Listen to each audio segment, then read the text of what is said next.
me comuniqué, bienvenidos a una emisión más de Debate Yucatán. Esta semana me hacen el favor de acompañarme mi querida maestra Ana Gabriela Aguilar. ¿Cómo estás, regidora?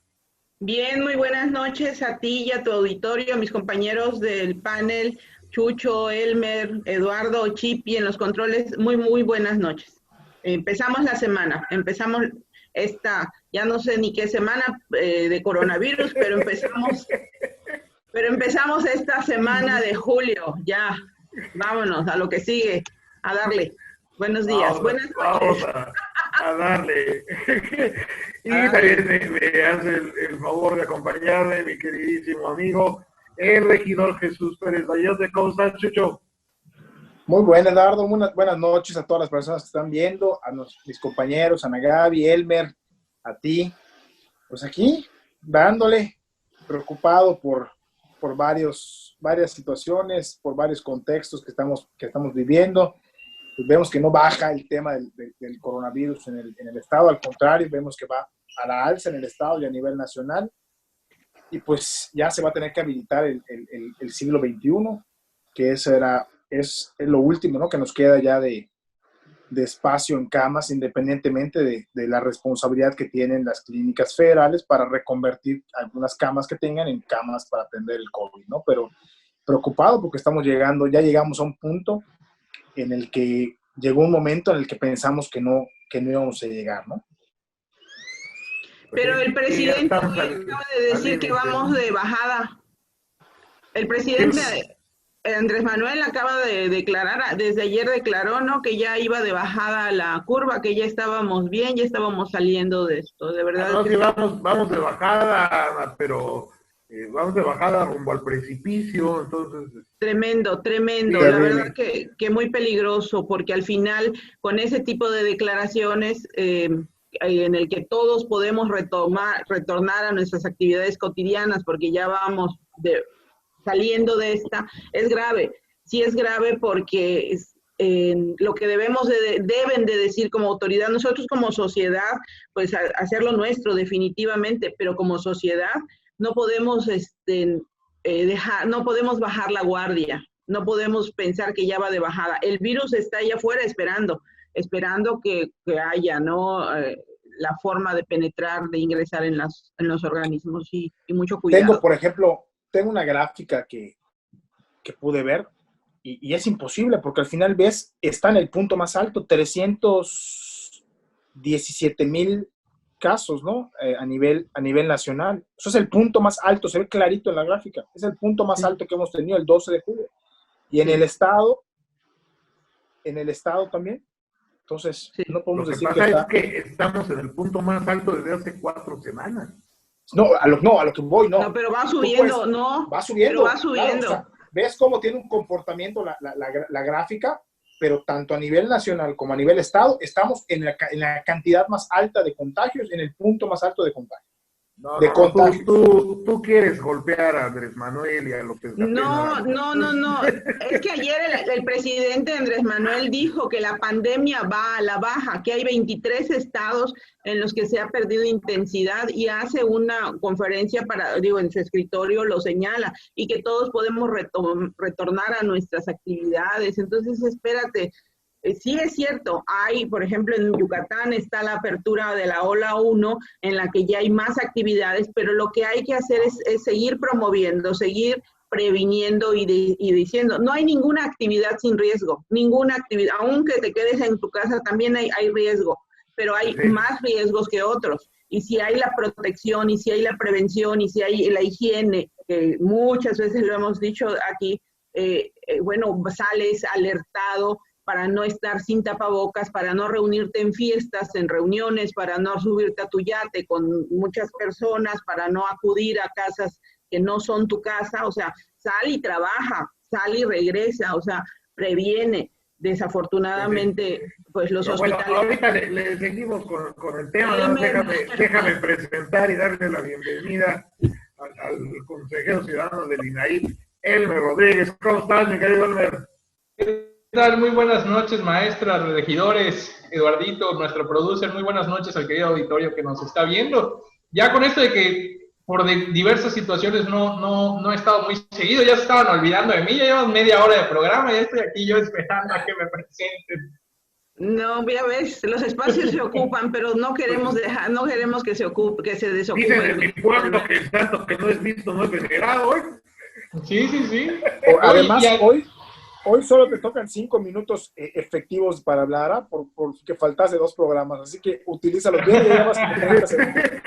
Yo te paso los míos. Sí, porque hay muchísimos temas, o sea, de verdad hay muchísimos temas en la índole municipal, en lo que está pasando en nuestro estado con los 106 municipios, a nivel estatal, lo que ustedes muy bien estaban platicando, y a nivel federal, las barrabasidades y cuentos que vivimos todos los días. Entonces también hay muchísima tela de dónde cortar. No, sí, claro que hay mucha tela de dónde cortar, pero ¿qué les parece si empezamos de arriba hacia abajo? Bueno, ya está volviendo el aspecto turístico de México, y muchos están tratando de volar hacia México, aunque no por su gusto. Y ahí tenemos que van a repatriar a Emilio Lozoya, a César Duarte, a el que era de investigación, a Karen Nasif, a muchos que están regresando a México en calidad de detenidos por diversos delitos, muchos, como el caso de César Duarte, el exgobernador de Chihuahua, que trae nada más 16 órdenes de aprehensión, con 50 propiedades en Estados Unidos y no sé cuántas en México, con Para mí es una lástima, Eduardo, porque cada vez que alguien de estos peces gordos, por así identificarlos de alguna manera, pisan México, no tardan más de 8 meses, 10 meses, y se empiezan a cerrar carpetas de investigación. Que esto no está bien, que por aquí, que por allá, empiezan a encontrar las lagunas. Yo ahí coincido, pero en este caso no creo que suceda. ¿Por qué?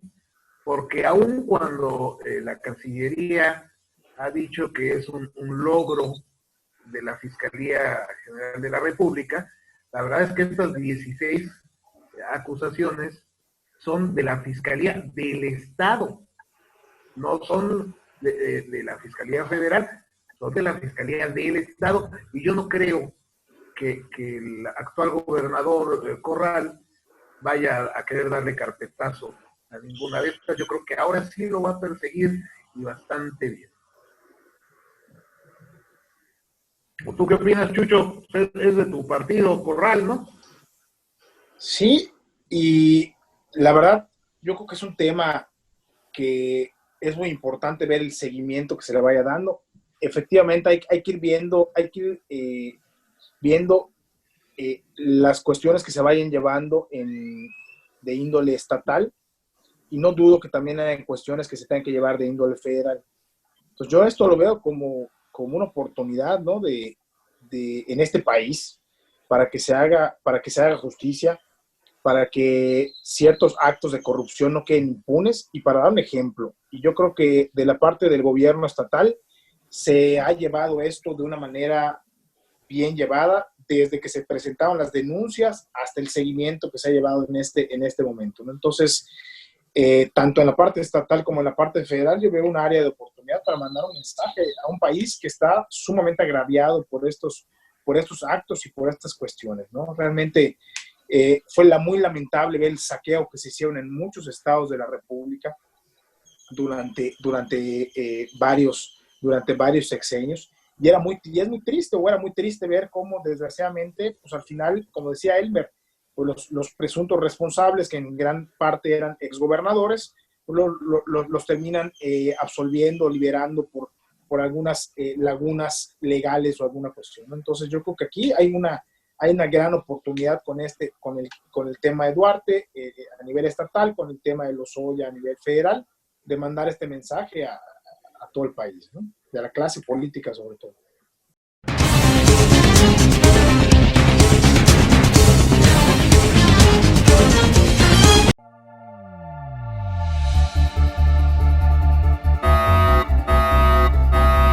no es momento para relajar las medidas de higiene.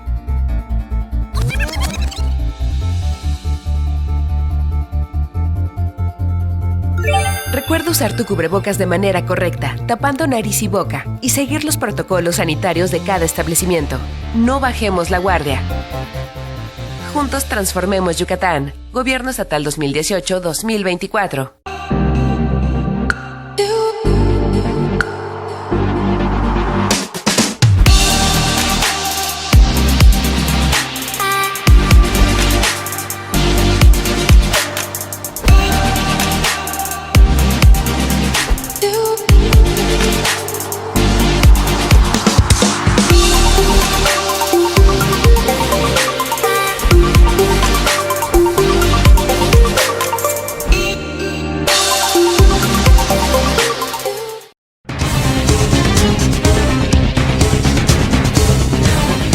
De Lozoya, que yo le recuerdo que era director de Pemex y que está acusado de desvío millonario de fondos por varias cosas, entre ellas la compra fraudulenta de nitrogenados, de una planta de nitrogenados de México.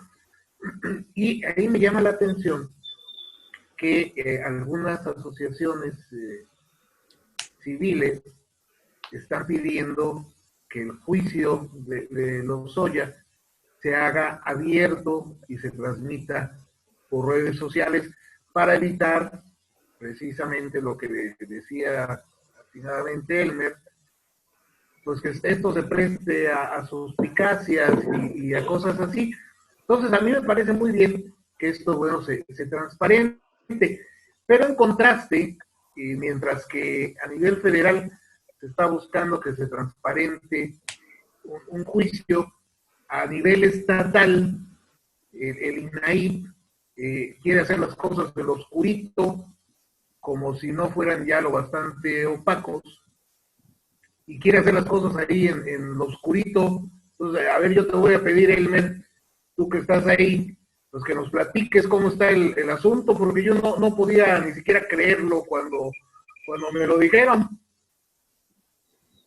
Bueno, hay que saber también identificar que esto no es propiamente del instituto, que es el INAIP, el Instituto de Acceso a la Información Pública, Transparencia y Acceso a Datos y Protección de Datos Personales del Estado de Yucatán, sino es con el Consejo Consultivo integrado por seis ciudadanos, que son el órgano, vamos a decirle, no vinculante, pero vigilante de las acciones que hace el INAIP. No es propiamente el instituto, que también ahorita está viviendo un periodo de renovación, y el viernes se quería elegir a la próxima comisionada de una terna. No alcanzaron ninguna de las tres participantes la mayoría absoluta en la votación del Congreso, y por lo tanto no se eligió a una comisionada. Ya declararon en el Congreso a través del presidente. A ver, nada de la más comisión, para que nos quede, Elber, nada más para que nos quede muy claro quiénes son las postuladas. Está Graciela, no me sé completamente los nombres, ahí sí yo se los voy a deber. Está Graciela, ex presidenta de Anticorrupción. Está Sayuri, y que es Mayablante, y la otra no recuerdo cómo se llama, pero son tres personas de reconocida trayectoria social, ¿ok? Pero pues ahí no hay, están haciendo el proceso correcto, o sea, ahí sí no hay nada oscuro o algo que pueda ser tendencioso, simplemente no se alcanzó la votación, y pues obviamente se quedará sin comisionada momentáneamente el instituto hasta septiembre, que regrese el pleno del Congreso del Estado, toda vez que por motivo de la contingencia pues se ha determinado que a partir del miércoles cesen las labores en el Congreso, ¿no? Pero eso es un procedimiento completamente legal al que no se alcanzó mayoría absoluta, y por lo tanto no eligieron comisionada. Donde sí hay un proceso oscuro. ¿Qué pasa en el consejo encargado de vigilar esto? Ahí es donde sí están los procedimientos oscuros. Exactamente. Ahí es donde sí está el procedimiento oscuro, porque el Consejo Consultivo, integrado por seis ciudadanos, en los que yo tengo el honor, hasta tal vez estas barrabasadas que se están haciendo, de participar, también cambian dirigencia. La actual dirigencia del Consejo Consultivo es la maestra Doris Candila Echeverría, ex diputada del Congreso del Estado, ex directora en el trienio o en el gobierno de Angélica Araujo, cuando estuvo al frente de la ciudad de Mérida, y pues también cambian dirigencia. El problema está y radica en que quieren cambiar dirigencia como si les surgiese algo, como si estuviesen las papas calientes y quieren dejar a un dedazo, al máximo estilo de la historia negativa del país, y dejar a alguien dirigiendo el Consejo Consultivo Ciudadano sin que estén dos de sus integrantes que ahorita tienen votos, ¿no? Entonces, lo que yo como consejero ciudadano estoy peleando es que estas elecciones se hagan cuando el Congreso nombre a los dos nuevos consejeros que entrarán en labores cuando estos dos consejeros salgan, y ya integrado por los 6 en turno, se realice la votación y así sean el presidente electo por los 6 que estarán integrando el Consejo durante el mandato de quien sea elegido presidente. Sin embargo, pues obviamente parece ser que hasta un órgano ciudadano que es honorífico, que no tiene opiniones vinculantes o de carácter obligatorio, sino nada más está creado según la Ley General de Transparencia para que opere con legalidad, pues también está empañado por situaciones de índole rara, por decirlo de una palabra común y corriente, ¿no? Porque es inverosímil que siendo ciudadanos, no manejando presupuestos, queramos ligar esto a deseos políticos para ver qué nos puede tocar en un futuro. 2 de las integrantes del Consejo Consultivo participaron en el proceso de elección de la nueva comisionada del INAIP, entonces parece ser que nada más estamos buscando saltar de puestos en puestos cuando no es que se limite la carrera política, pero si tú estás representando a la ciudadanía yucateca y tu labor es vigilante, pues vamos ahora sí a rendirles cuentas. Al final de cuentas, vale la redundancia, nosotros fuimos nombrados por el Congreso del Estado y ante el Congreso del Estado rendimos una protesta a hacer velar lo que la Ley General de Transparencia emana. Y si nosotros queremos hacer elecciones internas, oscuras, sin transparencia, sin los medios de comunicación, sin dejando tal cual un dedazo, pues es lo que hace muy mal, y a todos como sociedad nos pega. Nosotros, y yo he sido partidario y luchador de hablar de que un gobierno, mientras más transparente sea, más cercano a la ciudadanía será, y por lo tanto podrá rendir cuentas de muchísimo mejor manera, toda vez que el ciudadano podrá pedir esa rendición de cuentas. Y si no lo hacemos así desde un órgano consultivo ciudadano, pues estamos muy, muy mal. Aquí quiero hacer 2 observaciones. Una es de que efectivamente fueron 2 consejeras del Consejo Consultivo Ciudadano del INAIP las que se inscribieron, pero no es la misma condición, porque Doris Candila tiene menos tiempo en el Consejo Consultivo y la doctora Adriana de León ya está a punto de fenecer su cargo. No, Adriana de León ya no está con nosotros. De hecho, exacto, ya no está. ¿Quién otra se inscribió del Consejo Consultivo? La contadora Yanina Andrade. ¿Pero es del Consejo o no es? Sí, del Consejo Consultivo.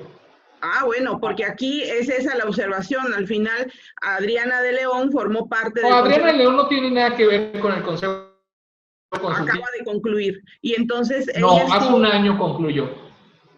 Sí, o sea, recién, y está ahorita en el Comité Anticorrupción. Anticorrupción.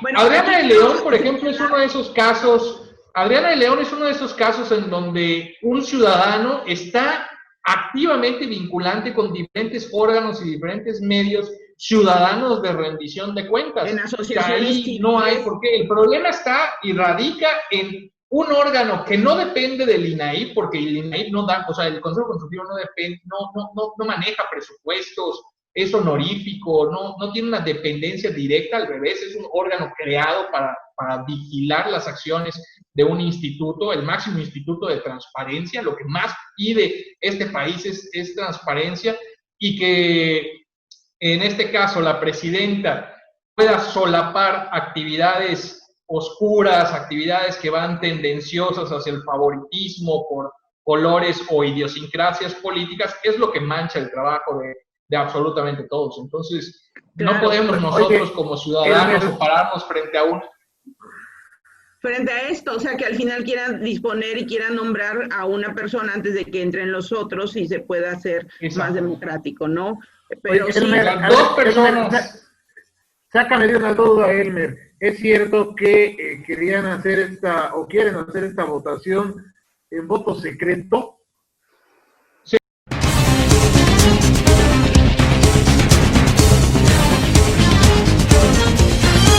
Aviso importante. Como parte de las acciones de control y prevención ante el COVID-19, los servicios de reemplacamiento y regularización vehicular seguirán suspendidos. Los trámites se reanudarán el próximo 1 de septiembre con los mismos beneficios para los ciudadanos. Recuerda que en el gobierno del estado estamos reforzando y redoblando esfuerzos para cuidar la salud de todas las familias yucatecas. Quédate en casa. Yucatán Seguro. Juntos transformemos Yucatán. Gobierno Estatal 2018-2024.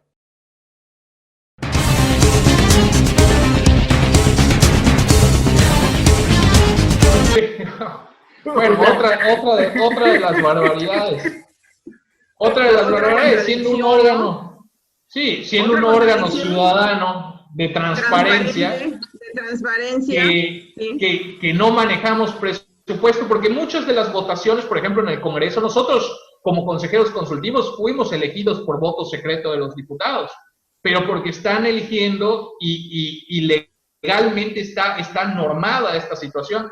Pero cuando estás hablando de 6 ciudadanos que tienen supuesta trayectoria comprobada en recursos humanos, en transparencia, en acceso a la información, en protección de datos personales, no manejas presupuesto, no eres vinculante, es algo contradictorio que seas transparente y no quieras abrir cuando debe ser hasta nuestra sesión pública, decirle a los ciudadanos, yo los estoy representando y esto es lo que estoy haciendo por ustedes, velando en que cada órgano garante, que son las diferentes dependencias gubernamentales, tanto estatales como municipales, cumplan con la Ley General de Acceso a la Información, Transparencia y Protección de Datos Personales. Pero cuando esto se ve manchado, pues obviamente a nadie lo da. Y ya venían haciendo tareas un poco cuestionables, puesto que si este consejo, cuando yo entro, ya tenía una presidenta, Doris Candila, que al final de cuentas tiene su pasado partidista, ¿por qué está dirigiendo un órgano ciudadano? ¿Por qué no? Es como, por ejemplo, ahorita en lo del INE, meten a John Ackerman como parte de los integrantes para elegir a los consejeros electorales, cuando sabemos que John Ackerman está con una tendencia política marcada y gritada a los 4 vientos. Entonces, si nosotros, que es lo que decía al principio, como decían los diferentes órganos de los diferentes niveles de gobierno, y el cuarto nivel, que es el ciudadano, hasta los ciudadanos luego utilizamos estos artimañas o queremos dejar descendencia política, pues ¿qué le podemos pedir a nuestras autoridades? O sea, si los ciudadanos estamos haciendo esto, ¿no? ¿Con qué autoridad vas a exigirlo? ¿Con qué autoridad vas a exigir transparencia? ¿Con qué autoridad lo vas a hacer como Consejo Consultivo Ciudadano si estás haciendo lo mismo, ¿no? Con respecto de los nombres de las candidatas que salieron fueron 15 las que se postularon y fue un proceso abierto en el que los ciudadanos pudimos escuchar las presentaciones y hubieron presentaciones muy valiosas. Adriana de León es una de ellas, o sea, con un currículum impresionante. Pero, por ejemplo, Sayuri Valle Valencia, su presentación fue muy importante porque habló en maya, es mayahablante y es una persona, cultura del esfuerzo, yo creo que por eso es que tuvo más votos. Estuvo Graciela Torres Garma, que fíjense, pareciera que ella era la que tenía el beneplácito de habitante número 1 del Palacio de Gobierno Estatal, ¿no? El gobierno estatal, y sin embargo solo tuvo 3 votos, o sea, fueron 3 los votos de Graciela Torres Garma y María Hilda Segovia Chap y Sayuri Valle Valencia, ¿no? Entonces, nadie fue... Una muestra clara de lo que es un ejercicio político. O sea, ahí se está eligiendo a la que tenga mejores capacidades y aptitudes para desempeñar un cargo sumamente importante. Nosotros, y ahorita nuestros amigos televidentes podrán estar diciendo, y bueno, ¿y qué importancia tiene el INAI? Repito, es uno de los institutos más importantes que no depende del gobierno estatal. El INAI a nivel federal no depende del Ejecutivo Federal. Son estos órganos descentralizados que son sumamente importantes para regular la vida jurídica del país y que se han hecho grandes avances. Seguramente en algún momento hemos escuchado palabras o conceptos como gobierno abierto, parlamento abierto, o sea, todas estas situaciones que vienen a fortalecer la relación y participación del ciudadano en su vida política. Y esto obviamente nos podría decir, porque luego nosotros nos quedamos en opiniones en Facebook nada más. Estos temas como gobierno abierto y parlamento abierto, que son impulsados por acceso a la información pública, por los institutos diversos que hay, incitan a que le puedan preguntar al ciudadano, oye, ¿tú qué opinas de cómo se puede manejar esta pandemia? Por ejemplo, con un tema tan actual, o hacia dónde van los recursos. En un tema de parlamento abierto, tú estás ligado a lo que hagan los diferentes congresos del Estado. Esa es la importancia de la transparencia. Entonces, ahorita tienen el comisionado presidente Aldrin Briceño, ha desempeñado una labor bastante reconocida, bastante buena, pero hay que seguir viendo, o sea, nunca alcanzamos la perfección. Y en este tema que estamos hablando un poco más a fondo, que es el Consejo Consultivo Ciudadano, si no tenemos las herramientas para hacer valer la voz de los ciudadanos, pues obviamente no funcionamos. Por ejemplo, a ustedes como regidores, el cabildo siempre tiene la historia de estar muchísimo más cerca a los ciudadanos, y eso es lo que nosotros tenemos que buscar, la participación ciudadana. Pues sí, eso debe de ser, pero desgraciadamente se empaña con intereses personales o partidistas o quién sabe, arribistas de algunas personas. Pero bueno, vamos a seguir muy atentos a este tema y te voy a pedir, Elmer, que nos mantengas informados de este tema, que sí es muy importante y que sí hay que darle seguimiento. Entonces ahí te voy a pedir, por favor. Corte comercial, ya nos avisó Ricardo Bojorquez que ahí nos vemos. Ya tan rápido, válgame Dios. Nos queda un minuto, Eduardo. Un minuto, bueno, pues en ese minuto vamos a darle las gracias a nuestros anunciantes. Podemos cerrar con un tema así como que, ¿quién piensa que Gatell sí es un homicida? Listo, Calisto, boom, así como que la bomba. No, está muy grave esa acusación, pero bueno, vamos a regresar. Muy fuerte. Vamos a regresar con por qué está triste. El ángel de la muerte en la guerra nunca mató a nadie y sin embargo se le suman varias. Yo quiero regresar con el tema de por qué está triste el regidor Jesús Pérez Bayote. Ya vas a abrir el debate. No. Vamos a un corte y regresamos. Me resisto. Regresamos con la tristeza de un regidor.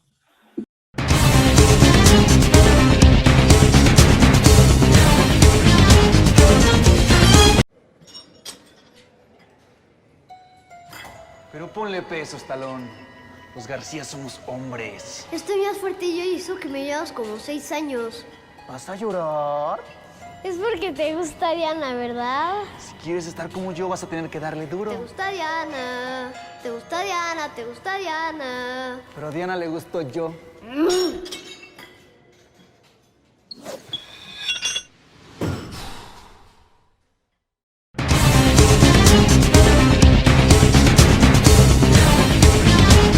Qué bueno que continúa con nosotros aquí en Debate Yucatán, porque esto se va a poner peor que el mismísimo infierno.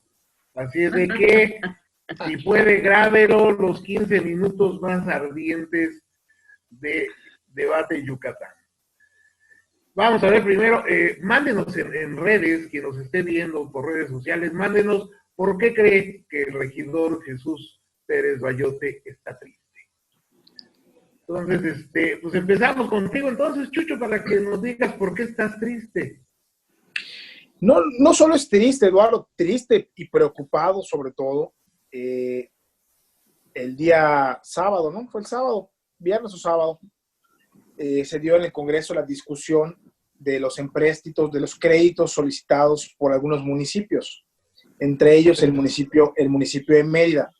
Estábamos solicitando un préstamo de 400 millones de pesos para, por supuesto, pues afrontar pues la situación tan compleja en la que estamos, ¿no? Por el tema del COVID, principalmente por el tema de las tormentas tropicales, y desgraciadamente, pues en una decisión pues que solo puedo tachar de mezquina, ¿no? Pensando nada más en intereses partidistas y no pensando en el bien de los ciudadanos y de la población, pues ahí los diputados de Morena, el PRI y el PRD le negaron a Mérida la oportunidad de tener este recurso, ¿no? Y se lo niegan, Eduardo, en un momento crítico donde el ayuntamiento ya tuvo que hacer erogaciones importantes fuertes por el tema de la pandemia.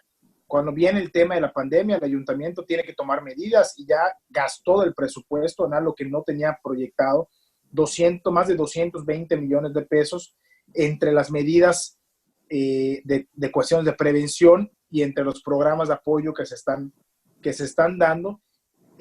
Han dejado de llegar una cantidad fuerte de participaciones federales al municipio, se ha dejado de recaudar lo que estaba estimado recaudarse a través de los impuestos que son municipales, y al negar este crédito, pues obviamente ponen al ayuntamiento en una situación muy complicada para poder cerrar el año y sobre todo, y lo más importante, para poder seguir afrontando las situaciones que vengan de aquí en adelante, porque como bien hemos dicho, pues el tema de la contingencia no se ha terminado, ¿no? En el Congreso lo que hicieron fue negarle a los meridanos la oportunidad de tener una reactivación económica, la oportunidad de tener un empleo para muchos meridanos que se quedaron sin un empleo por esta situación.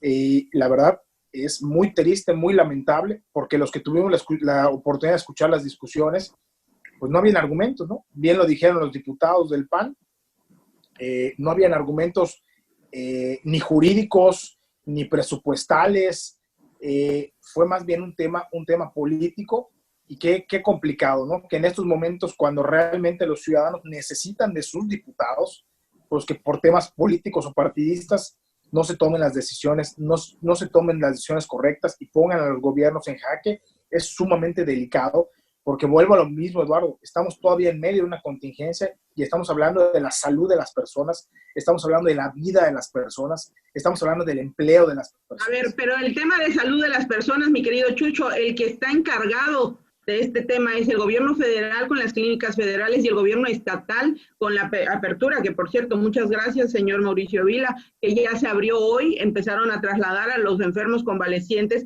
al Hospital Provisional del Siglo XXI. Qué bueno que se previeron estas circunstancias y que ya se abrió. Aquí hago un paréntesis para decir, señores, ya no hay más, o sea, ya no van a haber más camas, así que por favor, cuidado, prevención y regresar a lo básico. Difiero también un poco en el tema de que es una cuestión partidista o una cuestión mezquina. Fue una cuestión responsable. Recordemos que el presupuesto de egresos en el año 2019, en diciembre de 2019, se presupuestó para que la ciudad, el municipio de Mérida, tuviera unos egresos por alrededor de 3.585 millones de pesos. En mayo todavía, en la sesión del 15 de junio de 2020, se hizo un incremento del techo financiero. Esto con base a lo que se supone que vamos a recibir de más, un incremento del techo financiero por 4.201 millones de pesos, pesos más, pesos menos, o sea, 4.201. 4.201 que se esperaba para el 15 de junio, que nos presentaron la cuenta del mes de mayo, que se iba a recaudar. Eso, si sumamos y restamos, me hace una diferencia de alrededor, más pesos menos, de 616 millones de pesos, más de lo que habíamos nosotros presupuestado, que íbamos a necesitar de esos 3.585 millones, íbamos a necesitar gastar para tener la ciudad en buen estado. Si ya tuvimos 616 millones más o menos presupuestado y estamos a julio, ya pasamos los primeros 6 meses, y me acabas de decir que gastamos 202 millones de pesos, creo que 202 dijiste, 220 millones de pesos, ahí más o menos estamos haciendo cuentas, me sobran para los otros 6 meses alrededor de 400 millones de pesos. Recordemos que el gasto en salud, en materia de salud, lo está asumiendo efectivamente el gobierno del estado. Yo, soslayo, no puedo dejar de reconocer que el ayuntamiento está haciendo su parte. Hemos estado teniendo algunas problemas con el tema de la descacharrización, hemos empleado gasolina de más, los trabajadores están dando todas sus energías y todas sus fuerzas para poder hacer el tema de la recoja de basura, el tema del reparto de despensas, que también ahí tengo que decirlo. Hubieron 4 semanas, el gobierno del estado entregó al ayuntamiento alrededor de 20,000 despensas por semana, fueron alrededor de 80,000 despensas que los trabajadores del ayuntamiento entregaron, que el ayuntamiento ha generado también recursos extras para dar en esta contingencia, pero ahí estamos haciendo un corte más o menos que nos queda para estos próximos 6 meses. Recordemos también, mi querido Chucho, que en febrero de este año, en la cuenta pública, acuérdate que uno de los grandes temas que hubieron a principios de este año fue el aumento del impuesto predial, un aumento muy elevado en algunas zonas del impuesto predial, que hubo mucha queja ciudadana y sin embargo hubo más ciudadanos que para el mes de febrero fueron y pagaron y aportaron sus recursos para estar al día por este compromiso ciudadano. Y para febrero de este año se dijo en el ayuntamiento, se dijo en el cabildo que se había tenido una recaudación del 30% más con respecto del año pasado, y para febrero habíamos rescatado 362,690,000 pesos. Entonces, tuvimos el aumento del predial, estamos presupuestando para el 15 de junio de este año con respecto de las cuentas de mayo que íbamos a recibir para este año 4,000, lo que acabo de señalar, 4,201 millones de pesos, hay una gran diferencia. Y otro tema, además de esta diferencia entre ingresos y egresos, recordemos también que hay un fondo de vivienda municipal que es recurso de los ciudadanos que se ingresó a este fondo, a este FOBIN que se llama, con un convenio que hizo el ayuntamiento de Mérida con el Infonavit, que creo, no recuerdo si se hizo para la época de Mauricio Vila como gobernador, ya tú nos harás ahí la observación. Se hizo este convenio y el Infonavit entonces absorbe el recurso del ayuntamiento para que los trabajadores del ayuntamiento puedan tener acceso a la vivienda. Entonces, en ese fondo que ya no se va a utilizar, hay alrededor de 192 millones de pesos que autorizamos que se hicieran todos los procedimientos para que pudiera ingresar esos 192 millones a las arcas públicas.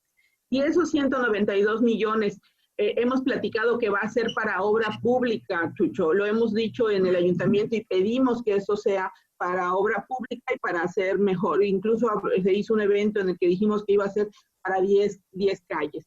Y todo esto le damos una alrededor de 808 millones de pesos con respecto del presupuesto del año pasado y con respecto de los ingresos que para el 15 de junio pensamos que íbamos a recibir.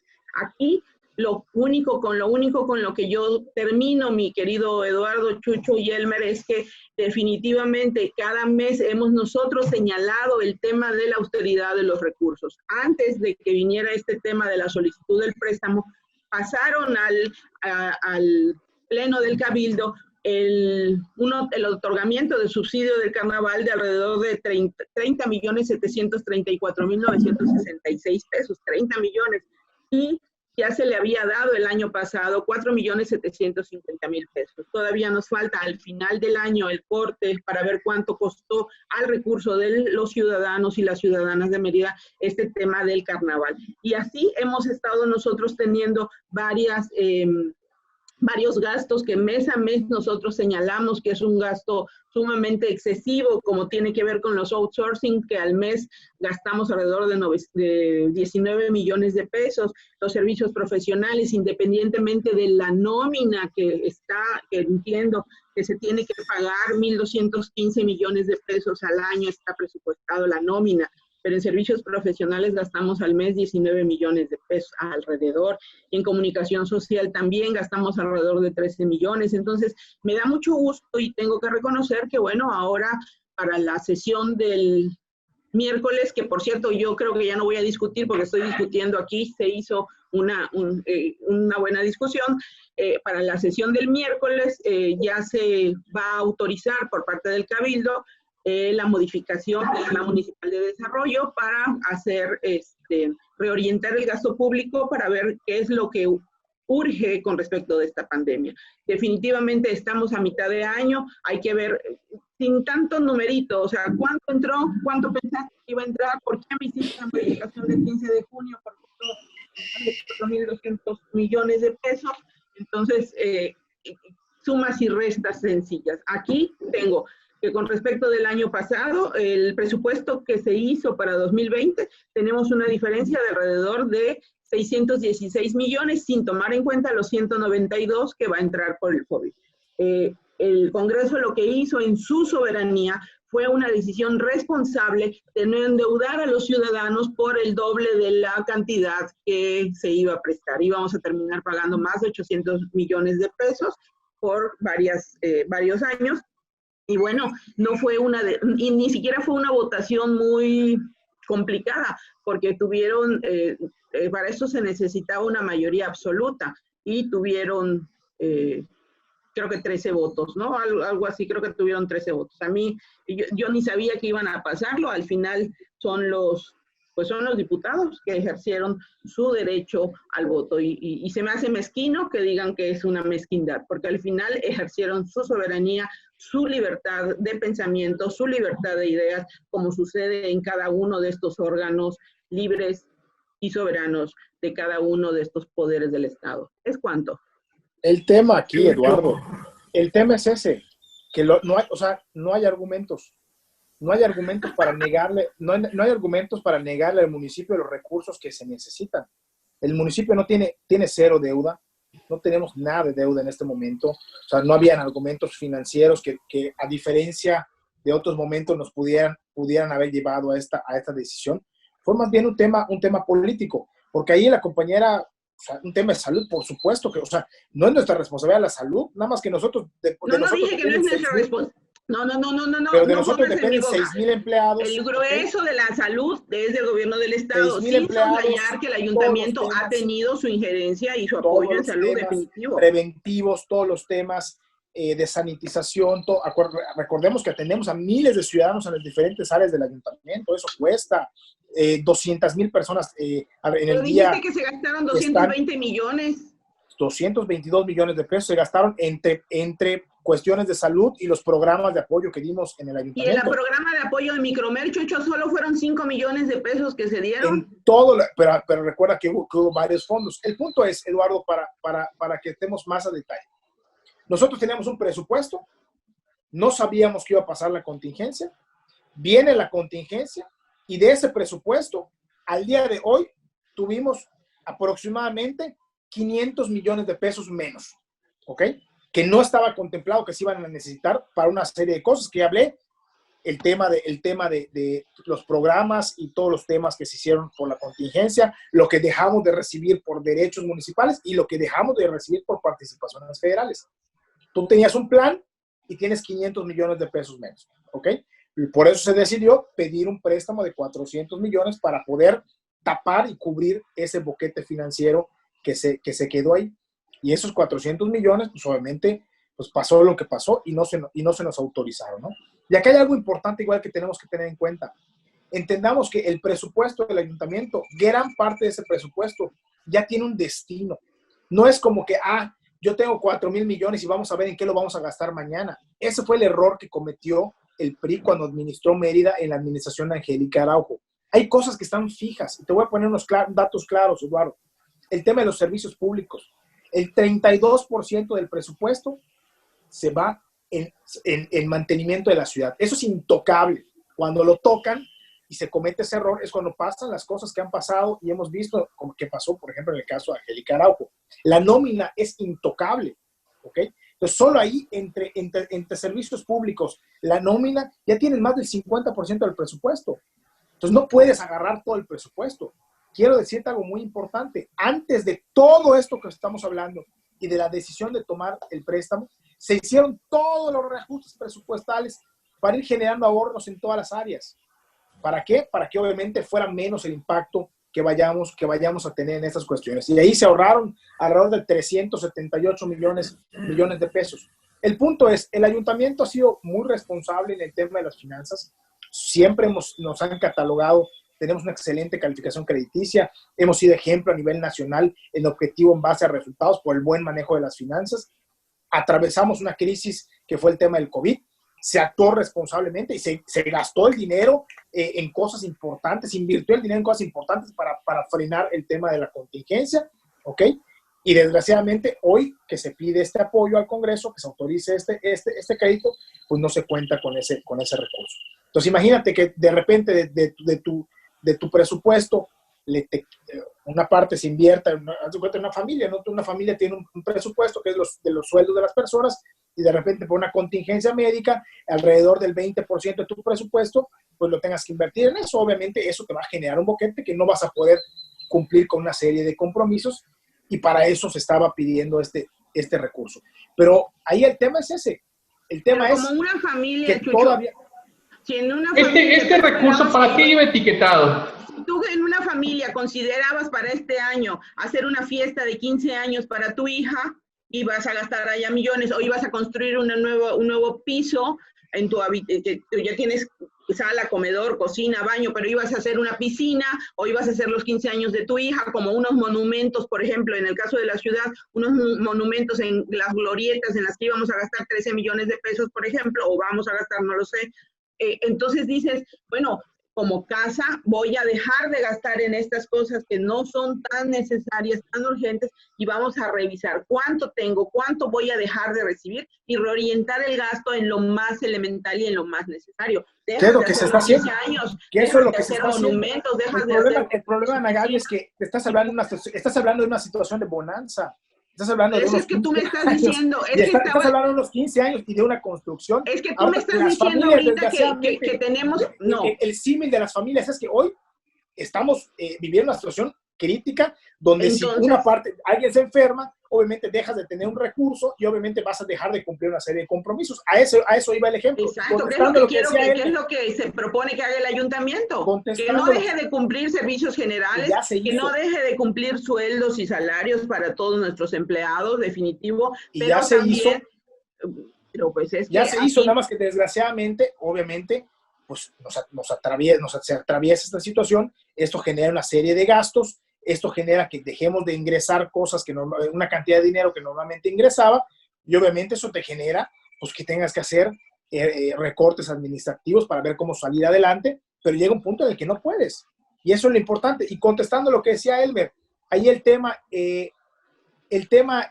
preguntaste, Elmer, ¿qué preguntaste? ¿Para qué iba etiquetado estos 400 millones de pesos? Estos 400 millones por ley solo pueden ser utilizados en obra pública, pero en nuestro presupuesto de 2020 habían 550 millones que estaban destinados a obra pública, de los cuales 401 convenientemente eran de recursos de libre disposición.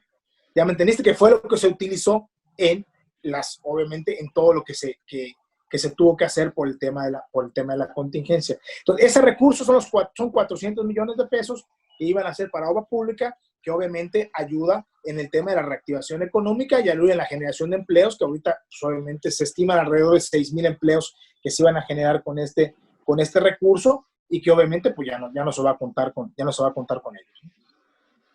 Pues ejemplo, ahorita lo que sigue es a reordenar y hacer y seguir trabajando con lo que hay y ver qué es lo que es urgente, qué es lo que es necesario y dejar de lamerme las heridas y de decir, ay, me lastimó, no, ¿qué es lo que hay? Tapemos y lo que sigue, vámonos. O sea, Es que vamos a ver cómo lo fuera tan solucionamos, sencillo, ojalá fuera tan sencillo, porque al final el recurso es finito, los compromisos son muchísimos, las responsabilidades son muchísimas. Antes de llegar al punto del préstamo, obviamente se analizaron muchísimos escenarios, se les quitó un montón de presupuestos a muchos programas, a muchas cosas, o sea, ya se hizo un reajuste financiero antes de pedir el dinero. Obviamente cuando llegas al punto no hemos de pedir, gastado ese dinero, si ya se reajustó, no creo que se haya reajustado con la idea de que ya teníamos 400 millones de pesos. Hay que hacer, se hizo ese reajuste, o sea, no, ni siquiera has obtenido un crédito como para que empieces a gastar el dinero que tienes en tu casa. No es, o sea, el tema es ese, que acuérdate que el dinero no está nada más, no está en las cuentas del banco, el dinero llegaba. Ya me entiendes, llega de recursos federales que están llegando menos, llega de los impuestos y están llegando menos. O sea, esa es la situación grave que tenemos ahorita. Si tú cotejas los mes a mes, este año con el año pasado, te vas a dar cuenta que obviamente hay muchos menos recursos y la realidad, como te decía, es hay recursos que no se pueden tocar. El mantenimiento de la ciudad no se puede tocar porque colapsa. Ahí estás hablando de temas de alumbrado público, ahí estás hablando de temas de drenaje, que casualmente vino el tema de las tormentas y obviamente hubo que meter una fuerte inversión también en hacer pozos, en hacer aljibes, en hacer una serie de cosas para que, ¿cómo se llaman?, en desasolves que no estaban contemplados para poder atender también esa situación. Tienes todo el mantenimiento de la ciudad ahí cargado que no lo puedes tocar, tienes todo el tema de la nómina que no lo puedes tocar, entonces tienes parte importante del presupuesto de la obra pública, que eso es dinero federal que tampoco lo puedes invertir en otra cosa porque ya está etiquetado. Tú estás hablando que el 65% de tu presupuesto es inamovible, lo que te queda es con lo que puedes jugar, pero estás hablando de que obviamente no es suficiente para poder cumplir con esto, ¿no? Y ahí el punto es ese, Eduardo, y el punto al que queremos llegar es ese: dejar a un gobierno sin los recursos, estando en un momento de contingencia, viviendo una situación tan delicada como lo estamos viviendo ahorita, es una absoluta irresponsabilidad. Es una absoluta irresponsabilidad. Porque vuelvo al punto, no hemos salido todavía del tema de la contingencia. Y esto es muy grave, es muy delicado. Yo creo que ahí, ojalá que los ciudadanos entiendan el contexto de esto, porque al final no están cuidando nada más que sus intereses políticos. Eso me queda muy claro. Pero yo te voy a decir una cosa, y puede estar, pero a mí esta es la perspectiva que me da, partiendo también de lo que sucedió cuando el gobierno estatal lo pidió.